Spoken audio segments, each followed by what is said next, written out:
aspoň tady jako na západu Čech. A ta knížka vyšla v roce 2017. Jmenuje se to Plzeňsko-český slovník. Proč pa tohle to říkáme?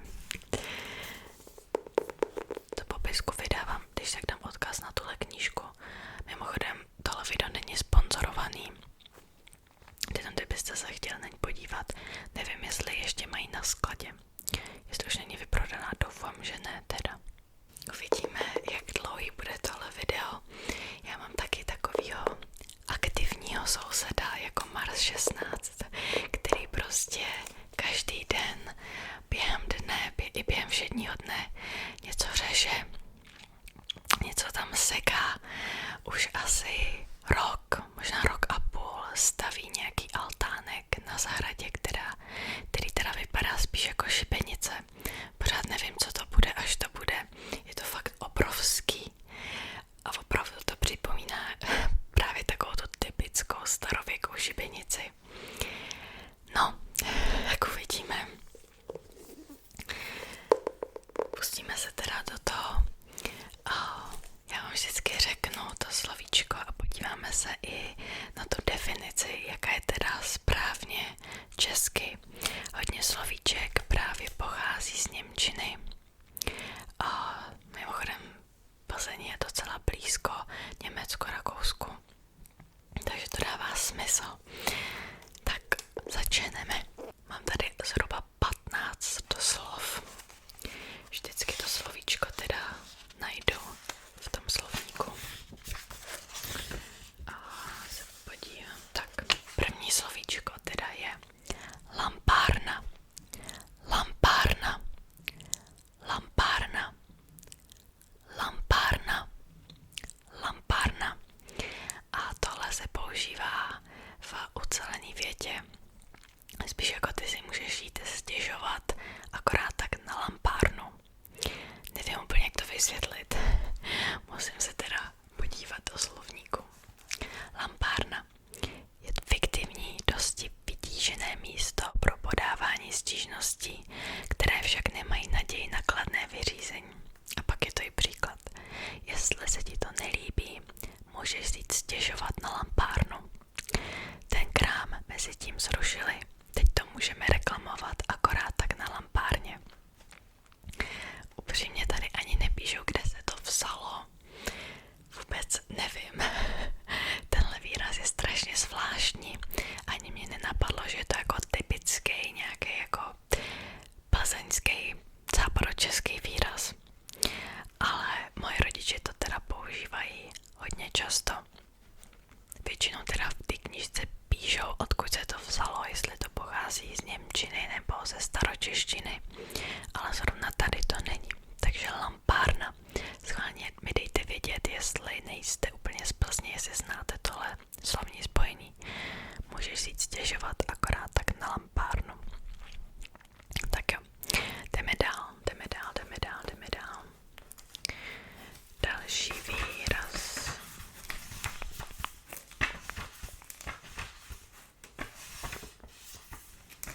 Než to najdu, tak to trvá. Tak, další výraz je fusekle.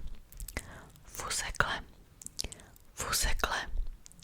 Fusekle. Fusekle.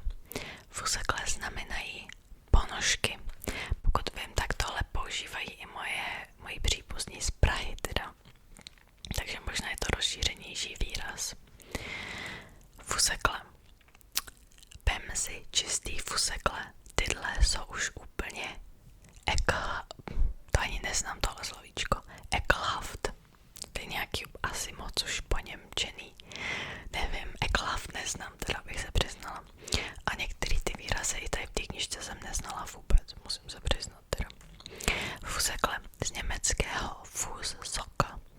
Fußsocken, tedy ponožky. Já teda fusekle používám hodně často. Já bych asi normálně ani neřekla ponožky. Já pořád používám fusekle. Některé ty plzeňský výrazy mi připadají takový jako trochu vtipný a proto se mi líbí a proto je používám pořád. Tak jo. A jdeme dál.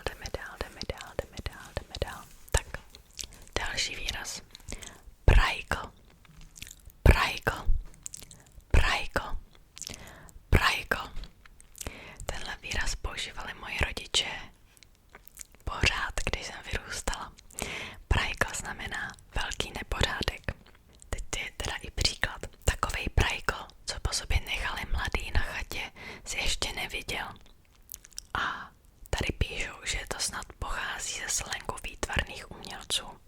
Údajně podle holandského malíře Pietra Bruegela. Je tady výslovnost Pietra Bruegela mladšího, který žil v letech 1564 až 1638. Jedná se o autora monumentálních venkovských neuspořádaných scén.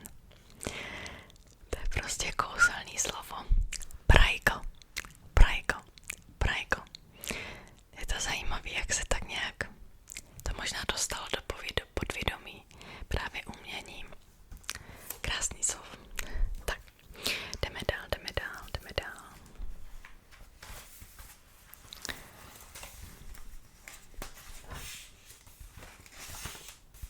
Tak, další slovo je schnopdychl.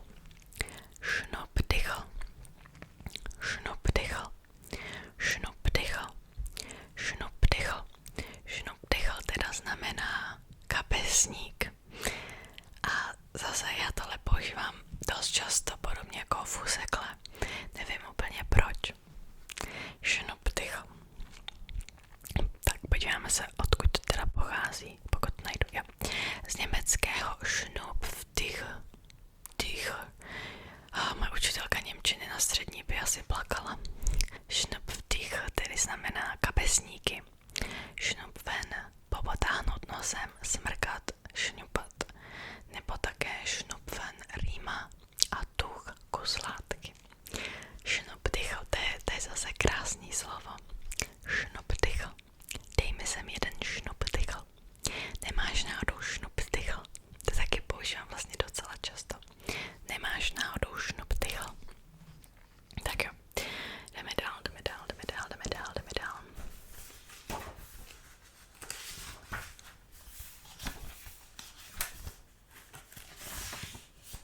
Tak, další slovo je rozkramařit.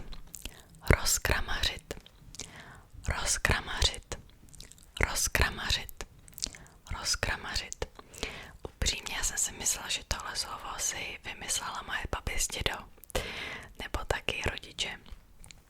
A možná protože mi přišlo, že to není jako oficiální slovo, ale vymysleli si to, protože, jak jsem říkala, měla jsem hodně jako malá v místnosti v pokoji Bruegel, takže kdykoliv jsem uklidila a pak jsem zase udělala nepořádek, neboli Bruegel, tak přišli do mého pokoje a akorát říkali, ježiš, ty jsi to zase rozkramařila. Rozkramařit teda znamená udělat nepořádek.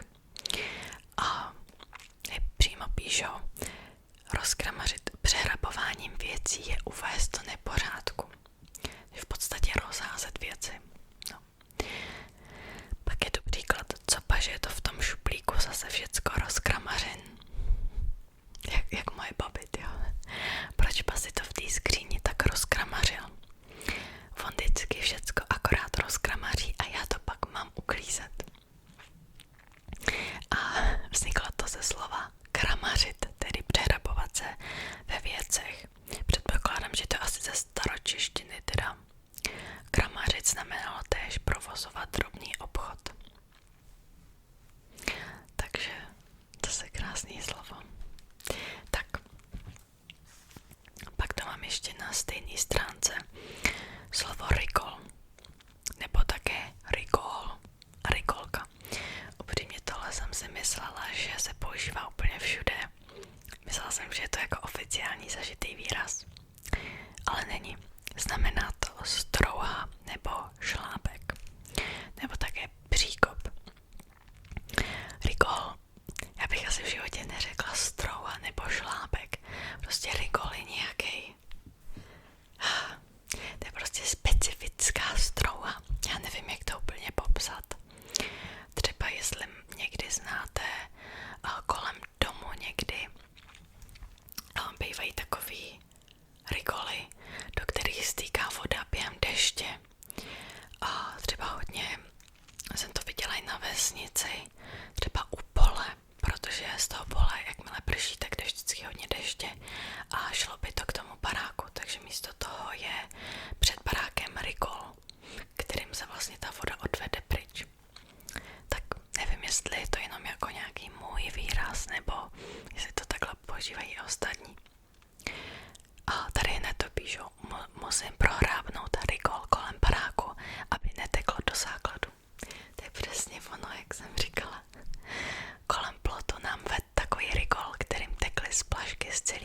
ruce.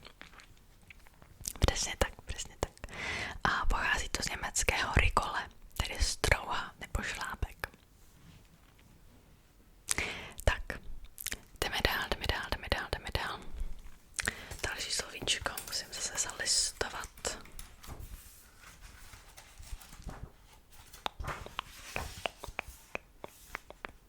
Tak, další slovíčko je čurbes, čurbes, čurbes, čurbes, čurbes, čurbes, zase znamená nepořádek.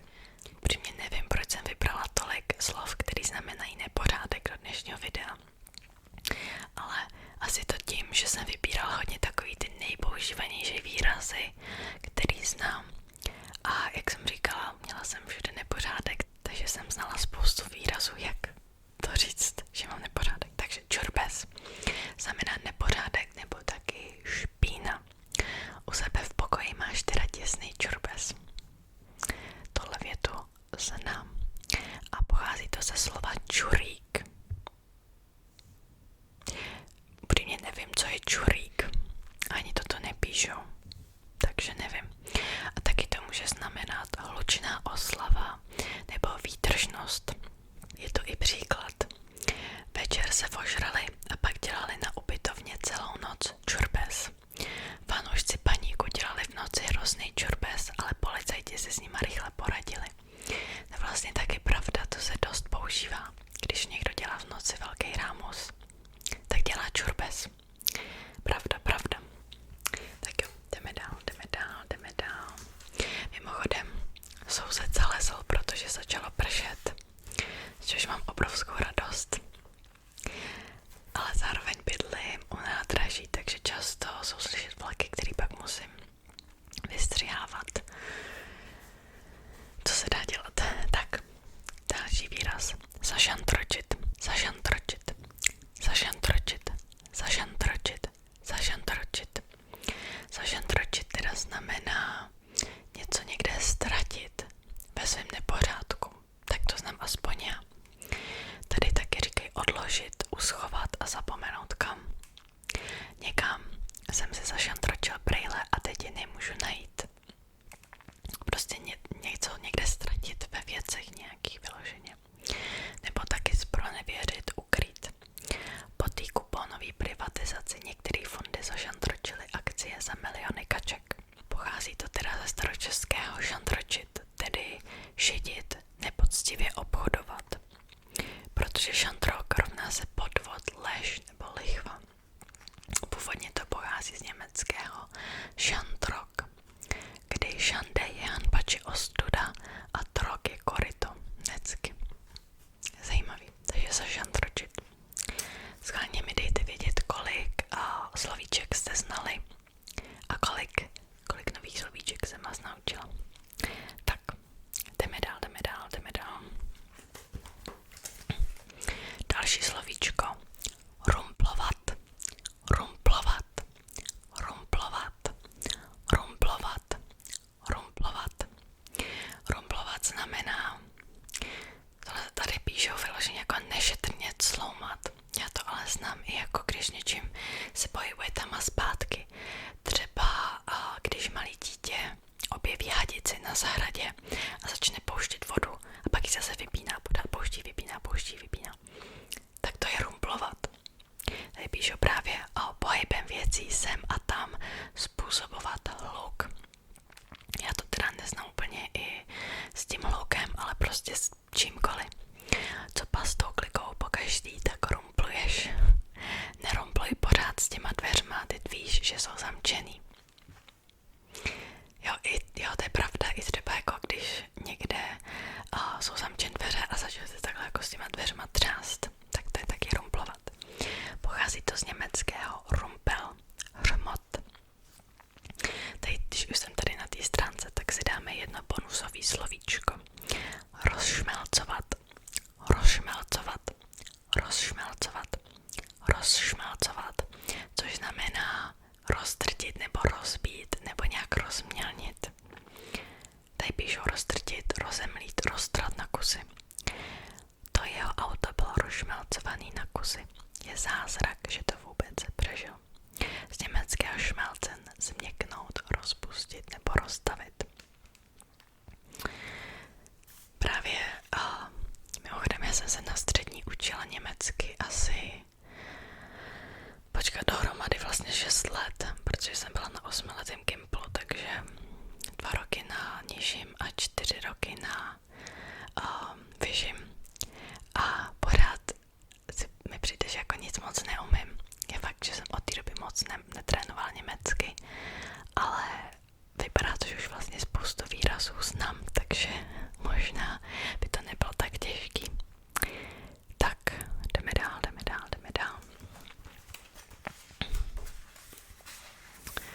Další slovíčko je kušnit. Kušnit. Kušnit znamená odmlouvat nebo taky nadávat. Zase tohle moji rodiče používali hodně, když jsem vyrůstala, protože jsem často odmlouvala právě. Kušnit. Heleďte, nekušni. Heleďte, já to znám, tady píšu heleďte, upřímně neznám. Já jsem maximálně hele, nech toho, nebo takhle. Hele, nekušni a jdi vyníst ten koš. Prostě přestaň odmlouvat, přestaň nadávat. Tak, další slovíčko. Já nevím, podle čeho jsem si ty slovíčka seřadila, pořád musím listovat. Další slovíčko je pomlíč. Ta knížka praská z nějakého důvodu. Pomlíč znamená míč. A já to znám teda jenom ve výrazu, když je někdo naštvaný a nebo takový napučený a má takový tváře jako tak to znám jako ty vypadáš jako pomlíč. Já jsem ani nevěděla, že tohle je jako slovo, který se může používat běžně. Táta mi vyprávěl, jak vždycky příběh ze školy vzal pomlíč a šel s klukama čutat za barák. Jak říkám, já to úplně neznám, že by se to používalo s tím míčem, já to znám jenom, když je někdo naštvaný. A vy chcete trochu jako, jak se to jmenuje, jako pošťuchovat. Když ho chcete trochu pošťuchnout, jako, jež ty jsi ale naštvaný jako pomlíč. Většinou to teda dotyčnýho ještě víc naštve, no. Tak, další slovíčko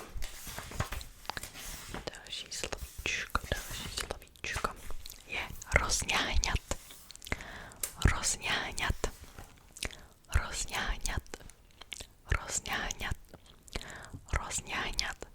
Tohle je kouzelný slovo zase.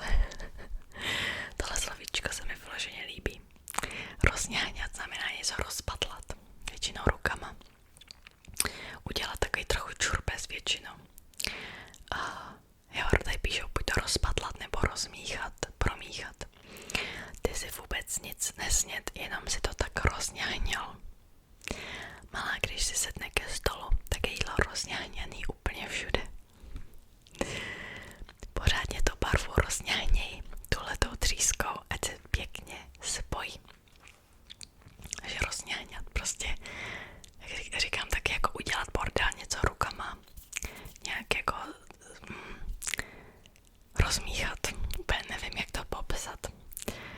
Prostě rozňáňat. Tak, jdeme dál. Tak, další slovo, šlamastika. Šlamastika je taková těžká situace. Tady píšu obtížně řešitelná situace, nesnáz, brinda. Ty jsi teda v pěkný šlamastice, ty jsi v pěkný brindě. A tady je příklad, to jsem zvědav, jak se z téhle šlamastiky vyhrabem. Z německého šlamasel, nepořádek, nesnáz, původně snad z hebrejského šelamasal, neštěstí. To je zajímavý, že i z hebrejštiny se sem dostalo jako pár slavíček, což asi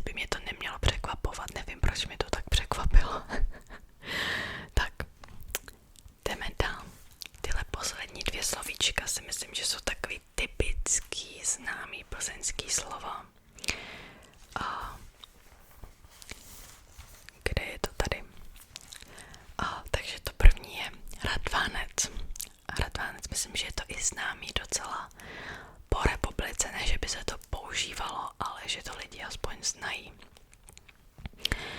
Radvanec je zahradní kolečko, nebo také trakař. V životě bych neřekla Radvánci zahradní kolečko. To opravdu lidi používají, vážně lidi používají zahradní kolečko. Já myslím, že na Moravě se to používá. Já právě nemám žádný příbuzný na Moravě. Maximálně hodně vzdálený, třeba příbuzný v Praze, ve Varech, do Mašlice, ale na Moravě nikoho, takže právě nevím úplně, jestli je to opravdu známý nebo ne. Příklad. Vem si Radvánec a odvez to listí na kompost z německého Radwagen, to slova kolový vozík. Rád je kolo, vágen je vůz. A tady taky píšu, že není vyloučeno, že kořen slova Radvánec souvisí se starou Plzní, s Radoušem a Radyní. Dodnes se zde vypráví pověst. Chcete přečíst tu pověst? Tak a přečtu vám pověst. Ať je tohle video trochu delší. Nebezpečným strašidlem je černý Hanuš, původně kolomasník, který zahořel touhou po krásné dívce žijící se svými 5 bratry na Radyni. Když je jednou zastihl na palouku neozbrojené, pobil bratry sekerou a jejich sestru naložil na svůj radvánec z kolomazí. V té chvíli se však před nimi objevil duch Radouše, který Hanuše srazil k zemi a navěky jej proklel. Od té doby musí černý Hanuš na Radyni strašit. Plzeňští slýchávají v noci nejčastěji zabouřky, lomození, chrastění a trnčení, které vydává Hanušův dřevěný radvánec, trncající přes kameny. Někteří dokonce Hanuše zahlédli, jak jezdí s radváncem po hradních zdech a volá kolomas, kolomas. Doufám, že se vám tahle pověst líbila. A jdeme na poslední slovíčko, který je taky docela proslulý, si myslím, v Česku, podle toho, co jsem slyšela. A je to pancake. Pancake. Pancake. Pancake. Pancake je škarpa u silnice. Já jsem původně ani nevěděla, že se tomu jinak říká škarpa. Prostě pancake je pancake. Je to teda silniční příkop. A teď píšu si jel s autem rovnou do pancakeu. Slovo vzniklo postupným vývinem a posunem významu banket, banket, pancake, pancake. Ve výkladném slovníku češtiny ovšem banket označuje nezpevněnou okrajovou část silnice nebo krajnice, nikoliv silniční příkop. Také v jeho českém nářečí znamená pancake úzký pruh země mezi silnicí a stokou. To je zajímavý, to jsem nevěděla ani. Tak, tohle vlastně bylo poslední slovíčko pro dnešní video. Doufám, že už dávno spíte. Pokud ne, tak mi můžete napsat, jestli byste chtěli část druhou. Zase bych vybrala nějakých pár slovíček. Teď jsem se snažila vybrat takový ty úplně nejznámější, aspoň pro mě teda. Tak, doufám, že se vám tohle video líbilo a zase se uvidíme